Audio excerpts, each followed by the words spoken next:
Mire, si los restauranteros están en una situación de sobrevivencia, imagínese cómo están aquellos negocios que pues viven de lo que es la venta de bebidas alcohólicas, la música, los bares, pues, las discotecas, los antros.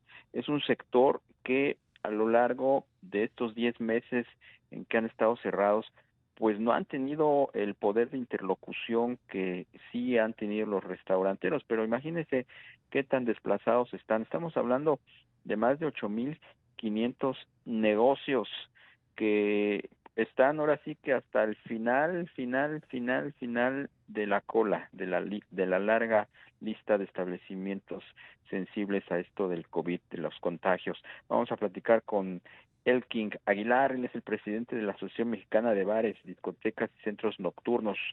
¿Cómo estás, Elking? Buenas tardes. ¿Qué tal, Darío, Rogelio? Muy buenas tardes, con el gusto de saludarlos a ti y a tu auditorio. ¿Cómo han sido las negociaciones, si es que las ha habido, las gestiones de ustedes con las autoridades, tomando como punto de partida, por ejemplo, lo que están haciendo los restauranteros, que ya de plano se rebelaron contra esta permanencia del semáforo rojo, o más que la permanencia, que es entendible por el nivel de contagios, de pues la negativa de permitirles operar con todas las medidas y protocolos de seguridad? ¿Cómo están Es, ustedes? es correcto, pues sumamente complicado, en una posición, como bien dices, sumamente más difícil, sumamente más complicada que no solo que el sector restaurantero, sino que muchos o la mayoría de los sectores que hoy por hoy económicamente están funcionando.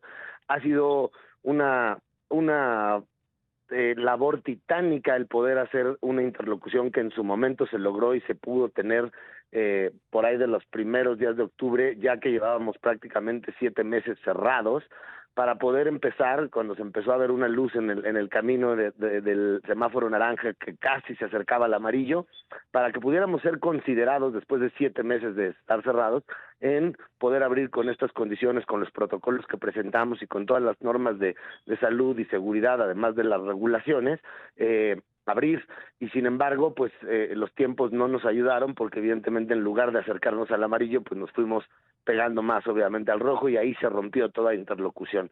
Es muy complicado porque, pues como ustedes entenderán, y es lógico, no hay ningún negocio en el mundo de ningún tipo de giro que pueda sobrevivir después de 10 meses de no tener ningún tipo de ingreso y después de estar cerrado, y además sin ningún tipo de apoyos, sin ningún tipo de solidaridad obviamente por parte del gobierno, excluidos y satanizados. Elkin, buenas tardes, te saluda Rogelio Varela. Elkin, en este contexto, en este escenario pues muy difícil que nos comentas, ¿qué tan apalancado, qué tan endeudados están los empresarios de bares y discotecas pues para encarar esta situación? Mucho, demasiado te diría, Rogelio. Al día de hoy, pues ya de por sí, al día de hoy prácticamente el 60% del sector que existía a nivel nacional, de los lugares que antes de la pandemia existían, ya hoy no abrirán sus puertas. Ya muchos ya han cerrado, otros tantos ya están obviamente por cerrar, porque evidentemente pues todos los recursos ya se han agotado, todos los créditos y todas las cosas que pudimos obtener de manera independiente y de manera personal, pues ya obviamente están saturados. Ya no existe hoy quien nos abra líneas de crédito, porque obviamente tampoco tenemos una certeza de cuándo podremos abrir.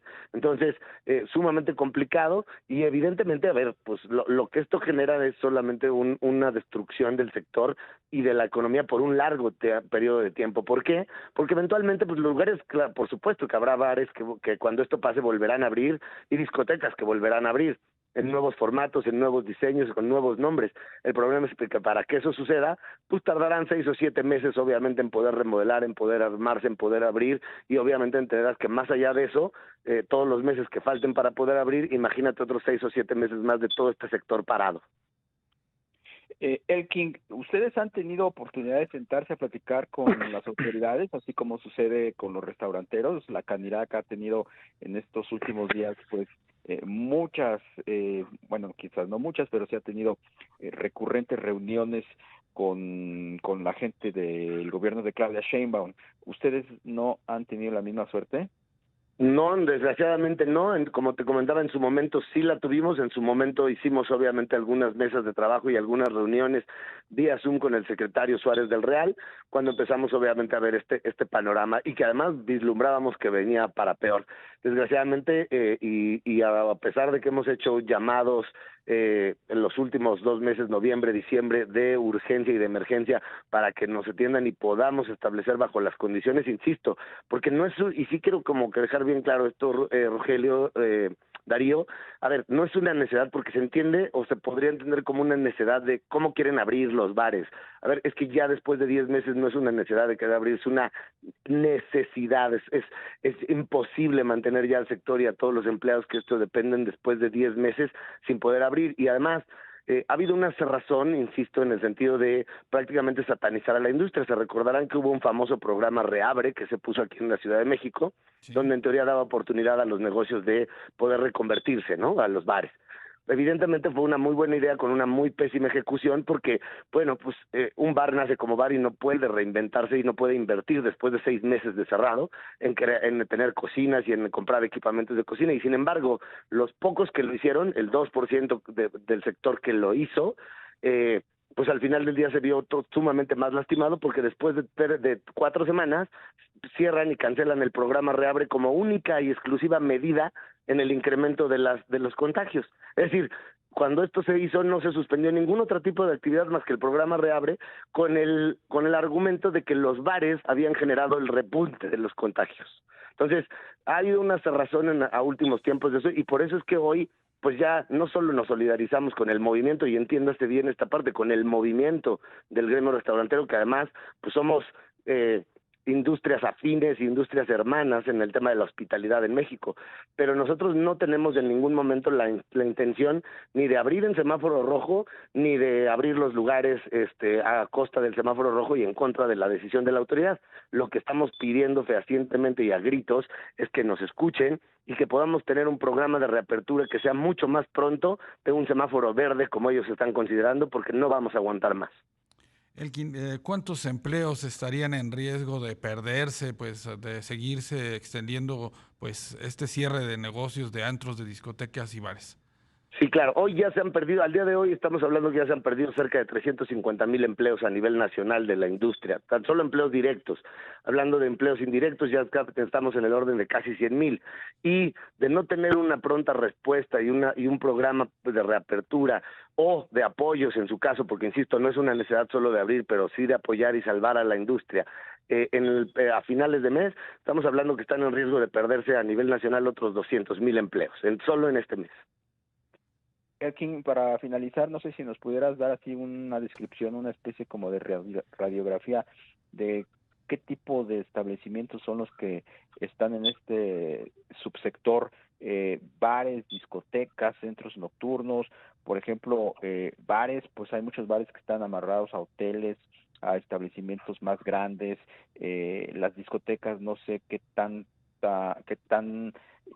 importante es este negocio en términos de aportación a la economía, igual el mismo centro nocturno, ¿cuál es la diferencia entre una discoteca, un centro nocturno, para conocer un poquito más, ¿no?, al subsector? Sí, por supuesto.